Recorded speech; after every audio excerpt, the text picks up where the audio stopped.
అంటే వాళ్ళ family members ఎవరు కూడా కంప్లైంట్ ఎక్కడో ఊరు వదిలేసి వెళ్ళిపోయాడు, ఎక్కడో బతుకుంటున్నారులే అనుకున్నారు సార్. అచ్చా. అప్పటిదాకా మేము చెప్పేంత వరకు అది చనిపోయిన సంగతి కూడా తెలియదు వాళ్ళు. అలాంటి కేసుని డిటెక్ట్ చేశాము. తర్వాత 2015లో ఒక మర్డర్ కేసు, అది రోడ్ యాక్సిడెంట్ కింద క్లోజ్ చేశారు. కానీ అది దృశ్యం టైప్లోనే జరిగింది, సినిమా మాదిరి. రోడ్డు పక్కనే అది ఎందుకంటే సార్ వాడు చంపింది వాళ్ళ రిలేటివ్ అమ్మాయిని ఒక అబ్బాయి ఇష్టపడ్డాడు. ఆ అబ్బాయిని అదర్ క్యాస్ట్ అనమాట. వీడు అబ్బాయి ముస్లిము, ఆ అబ్బాయి సమ్ ఎస్సీ బై క్యాస్ట్. ఆ ఎస్సీ బై క్యాస్ట్ పిల్లోడు మా అమ్మాయిని చేసుకున్నాడు కదా అని చెప్పేసి తీసుకుపోయి మాటలు చెప్పేసి వాడిని ఊరవతల పోయి చంపేశారు. చంపిన తర్వాత రోడ్డు పక్కనే గుంతలో పూడ్చారు అతన్ని. పూడ్చిన తర్వాత మళ్ళీ డౌట్ వచ్చింది, అంటే తక్కువ లెవెల్లో పూడ్చినాం కదా, రేపు బాడీ బయటకు వస్తే వాసన వస్తుందని చెప్పేసి ధర్మవరంలో టౌన్లోనే ఒక కుక్కని అదే పనిగా రోడ్ యాక్సిడెంట్ చంపి, ఎవరిని? ఆ కుక్కని, ఒక డాగ్ని చంపి ఆ డాగ్ని తీసుకుపోయి ఆ శవం మీద వేసినారు. రేపు పొద్దున కుళ్ళిపోయిన వాసన వచ్చినా కుక్కదిలే అనుకోవాలని చెప్పి. ఈ రకమైన డిఫరెంట్ ఐడియాలజీ గల వాళ్ళు చాలా తగిలారు సార్ బాగా. అట్లా వాడు ఒకే మర్డర్ కేసుని మేము లీడ్ చేస్తామంటే 3 మర్డర్లు ఒప్పుకున్నాడు. సో అలాంటి మంచి కేసు ఒకటి. 3 మర్డర్లు ఒప్పుకున్నారు కదా వాడు. అందులో కన్విక్షన్ వచ్చిందా? లేదు సార్, ఇంకా ట్రయల్ జరుగుతూ ఉంది, కేసు ట్రయల్ జరుగుతూ ఉంది. అంటే ఆ కేసులో ఫస్ట్ కేసులో కంప్లైంట్ లేరు? ఫస్ట్ కేసు లేరు. మరి కంప్లైంట్ తీసుకున్నారు అక్కడ? తీసుకున్నారు సార్. తర్వాత తీసుకొని తర్వాత ప్రొసీజర్ స్టార్ట్ చేసి అదంతా ఫార్మాలిటీ కంప్లీట్ చేసి లీగల్ ఫార్మాలిటీస్ అన్ని కరెక్ట్గా జరిగాయి. అండ్ అక్కడ ఫస్ట్ కేసులో కంప్లైంట్ వచ్చిన బాడీ రికవర్ అయినా, కానీ అక్కడ మన వాడిన ఎక్విప్మెంట్ ఉంటుంది కదా వాడి దగ్గర, హామ్ లేదు కదా వాడి దగ్గర, దేంతో చంపాను, ఎలా చంపాను, బైండింగ్ వైర్ మనకి ఉంటుంది కదా, ఆటో బైండింగ్ వైర్ అని, చాలా హార్డ్. అది రికవర్ అయిందా? లేదు, అది మనకు కనిపించలేదు, కానీ బాడీ ఉండింది ప్రూఫ్. కరెక్టే, కానీ రేపు పొద్దున డిఫెన్స్ కూడా అది లీడ్ తీసుకుంటారు, ఎలా చంపాడు, ఏం చెప్పాడు అని అడుగుతారు. ఇప్పుడు ధర్మవరం స్టేషన్ నుంచి ఆ బాడీ మేము ట్రేస్ చేసింది దాదాపుగా 15 నుంచి 20 కిలోమీటర్ల దూరంలో. అక్కడ ఎక్కడో ఒక వ్యక్తికి సంబంధించిన పొలాల్లో ఆడ బాడీ ఉందన్న సంగతి ఎవరు చెప్తే మాకు తెలుస్తుంది? చెప్తే తెలుస్తుంది. సో లీడ్ చేసేది ఎవరు? వాడే చేస్తాడు. సో అక్కడ లీడ్ చేసినప్పుడు only confession before the police officer is not admissible అంటారు. అంటే పోలీసు వాళ్ళకి చెప్పే కన్ఫెషన్ చట్టంలో ఒప్పుకోరు. దానికి లీడింగ్ ఏదో ఒకటి ఉండాలంటారు కదా.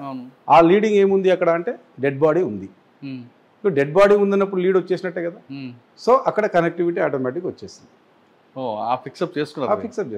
కన్విక్షన్ గ్యారంటీ పడుతుంది సార్. Right, super. తర్వాత అండి, సార్ 3 కేసులు తీసుకొచ్చిన మీ ఆఫీసర్లు ఏమన్నారు? ఎక్సలెంట్ సార్, ఇంకేమంటారు సార్, దానికి ABCD అవార్డుకి నామినేట్ అయ్యింది, కానీ జస్ట్ మిస్ అయింది. అప్పుడు ఇంకా మంచి కేసులు ఏవో డిటెక్ట్ చేశారు. కరెక్టే కదా సార్. మరి అప్పుడున్న ఇన్స్పెక్టర్లు ఏం చేశారు? ఇన్స్పెక్టర్ గారే సార్. నేను అప్పుడు మీకన్నా ముందు అప్పుడు నేను ఎస్ఐ సార్. అవును, వాళ్ళు ఎందుకు దానికి అంత ప్రయారిటీ ఇవ్వలేదు సార్? మా చిన్న పెద్ద సార్ అని చెప్పేసి మాకు CA గారు ఉంటారు. ఆయన మేమందరం కోఆపరేటివ్గా చేస్తాం దాన్ని. అంటే లీడ్ ఇచ్చింది మేము అనమాట, ఇంట్రాగేషన్ చేసింది మేము. అంటే వాడు అంత కరడుగొట్టిన క్రిమినల్ ఎలా బ్రేక్ అయ్యాడని సార్ మనం పేషెన్స్గా కూర్చోవడం. ఎమోషనల్ బ్రేక్ చేశారు. ఎమోషనల్ బ్రేక్ 100% జరిగింది సార్ అక్కడ. ఎందుకంటే కొద్దిగా రెచ్చగొట్టాం వాడిని. నువ్వేం పెద్ద ఇదేం కాదు కదరా అంటే, వాడు టెంప్టేషన్ అయిపోయి నేను వాళ్ళకంటే పెద్దోన్ని వీళ్ళకంటే పెద్దోన్ని అన్నాడు.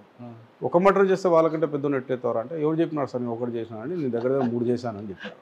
సో అది పోలీస్కి బెనిఫిట్ అయింది. ఆ రకంగా మేము చూస్తే అది నిజమా కాదా అని చూస్తే 100% అన్ని ఇంటర్లింక్ వచ్చేసాయి. అక్కడ మాకు మంచి అప్రిషియేషన్. సూపర్. తర్వాత అండి సార్, దాని తర్వాత మేము పట్నం స్టేషన్ అని చెప్పి, అండ్ ముదిగుబ్బ కదిరికి మధ్యలో వస్తుంది అనమాట. అది సత్యయేసు బాబు సార్ మాకు అప్పుడు SP గారు ఉన్నారు. ఆ సార్ ఉన్నప్పుడు బాగా చేశాం సార్. ఎందుకంటే అడంగా మంచి టాస్క్లు ఏమంటే, పోతుకుంటలో ఉన్నప్పుడు ఫ్యాక్షన్ ఓరియంటెడ్గా ఒక బడన్నపల్లి అని ఒక ఊరు ఉండింది. ఆ ఊర్లో ఎక్కువ ఇష్యూస్ వస్తుంటాయి రిపీటెడ్గా. ఎలక్షన్ మారిపోయింది కాబట్టి గవర్నమెంట్ మారిన వెంటనే కొట్లాడుకునేది ఇవన్నీ జరుగుతా అంటే, ఒకరిని తీసుకొచ్చి ఫిజికల్గా కౌన్సిలింగ్ అంటే ఏందో ఆ రోజు మేము చేసాం సార్. Excellent officer sir. అట్లా ఆఫీసర్స్ ఎక్సలెంట్. ఫిజికల్ కౌన్సిలింగ్ అంటే దాని మీనింగ్ వేరే. ఫిజికల్ కౌన్సిలింగ్ అంటే ఆ మజానే, ఐ మీన్ ఆ భయం సార్. మెయిన్ పోలీస్ అంటే భయం ఉండాలండి. దాని తర్వాత కంట్రోల్ అనేది ఎలా అయిపోయిందంటే, మనం ఎన్ని లీగల్ యాక్షన్స్ తీసుకున్నా అంత కంట్రోల్ రాస్తా. అంటే నేను బియాండ్ ద లా మాట్లాడకూడదు, being the law abiding officer. But నిజం ఇది. అలా కంట్రోల్ చేస్తేనే సిస్టమ్ కొంతమంది మారుతారు, సెట్ అవుతారు. ఎవరు స్కూల్లో టీచర్ అయినా అంతే కదా సార్. ముందు మాట చెప్తాడు, వినకుంటే బెత్తం వేసి కొడతాడు. ఎందుకు ఇంట్లో అమ్మానని అంతే కదా. అమ్మానైనా 2 దెబ్బలు వేసి మార్చాల పిల్లోని అనుకుంటారు. మేము వేస్తే అది ఇల్లీగల్ అయిపోతుంది. ఓకే. దాని తర్వాత సార్ పోతుకుంట ట్రాన్స్ఫర్ అయిపోయాము. దెన్ పట్నం పోలీస్ స్టేషన్లో పీస్ఫుల్గా జరిగింది. ఓకే. అక్కడ ఓన్లీ మాకు సరాయి చేసేదే టాస్క్ ఉంది. ఊర్లు మారిపోయినాయి, చాలా కేసులు పెట్టాము, దగ్గర దగ్గర 90 కేసులు పెట్టాము అప్పుడు, మంచి మంచి కేసెస్, అన్నీ సరాయికి సంబంధించిన కేసులు. అదొక టాస్క్ ఉంది, అందుకే పంపించారు అప్పుడు ఎస్పీ గారు కూడా. అక్కడ ఎక్కువ ఫ్లో అవుతుంది, లిక్కర్పై కంట్రోల్ చేయకుండా వచ్చేసేసి. రైట్. తర్వాత దాని తర్వాత ప్రమోషన్ వచ్చేసి సిఏగా ప్రమోషన్ తీసుకున్నాను అండ్ నేరుగా వచ్చి రైల్వేలో first posting railway. Right sir, మీరు ఎస్ఏగా స్టార్ట్ అయిన దగ్గర నుండి సిఏ ప్రమోషన్ మధ్యలో మీకు చాలా మంది పనిచేశారు. అశోక్ బాబు గారు ఉన్నారు, తర్వాత ఎస్ బాబు గారు. అవును సార్. అందరి దగ్గర ఎవరు మీకు బాగా నచ్చిన ఆఫీసర్? అంటే అందరూ ఒక్కొక్క పర్సెప్షన్ ఉంటుంది కాదన్ను, కానీ మీ మైండ్ సెట్కి లింక్ అయిన వాళ్ళు సార్. ఇందాక ఒక ఎగ్జాంపుల్ చెప్పాను కదా సార్, ఫిజికల్ కౌన్సిలింగ్ ఏందనేది.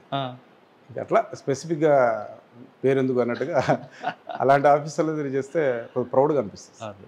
పోలీసింగ్కి విలువ ఉంటుంది. అవును సార్. ఇక్కడికి వచ్చారు మీరు, లా అండ్ ఆర్డర్ నుంచి ఇందులోకి రాగానే సాధారణంగా ఏమనుకుంటారంటే అందరూ ఇది ఒక పనిష్మెంట్ పోలీస్ స్టేషన్, మీ బ్యాచ్మెంట్స్ అందరూ లా అండ్ ఆర్డర్ పనిచేస్తుంటారు. అవును సార్. ఫోకల్ పోలీస్ స్టేషన్లో మీరు నాన్ ఫోకల్, ఇక్కడ ఏముంటుంది రాబాయ్ అని అనుకున్నారా? లేదు ఇక్కడ కూడా ఛాలెంజ్ని ఫేస్ చేసి మీ మార్క్ని చూపిద్దామని వచ్చారు? 100% సార్. ఇక్కడ ఏమీ లేదు అనడానికి ఏం లేదు సార్. లేకుంటే జిఆర్పీని ఎందుకు పెడతారు ఇక్కడ? ఇక్కడ ఒక ఇన్స్పెక్టర్ పోస్టే అవసరం లేదు, ఏం లేకుంటే. ఇక్కడ ఏదో ఉంది అనేది 100%. అందుకనే ఇక్కడ పోస్ట్ ఇచ్చారు దానికి. సార్ ఇక్కడ నేను వచ్చినాక అబ్జర్వ్ చేసింది, నేను 2021 జూన్లో రిపోర్ట్ చేశాను ఇక్కడ. 6 months అప్పుడే అయిపోయింది 2021. ఆ 2021లో కోవిడ్ కూడా నడిచింది ఆ టైంలో. అది అయిపోయిన తర్వాత ఇంక ఓన్లీ 6 months ఉంది. ట్రైన్స్ కూడా అప్పుడు కోవిడ్ టైంలో పెద్ద ఫ్లో కాలేదు. ఒక్కసారిగా తగ్గిన తర్వాత ట్రైన్స్ అన్నీ బాగా ఫ్లో అయినాయి. ట్రైన్స్ ఎప్పుడైతే ఫ్లో అయినాయో మళ్ళీ అఫెన్సెస్ స్టార్ట్ అయినాయి.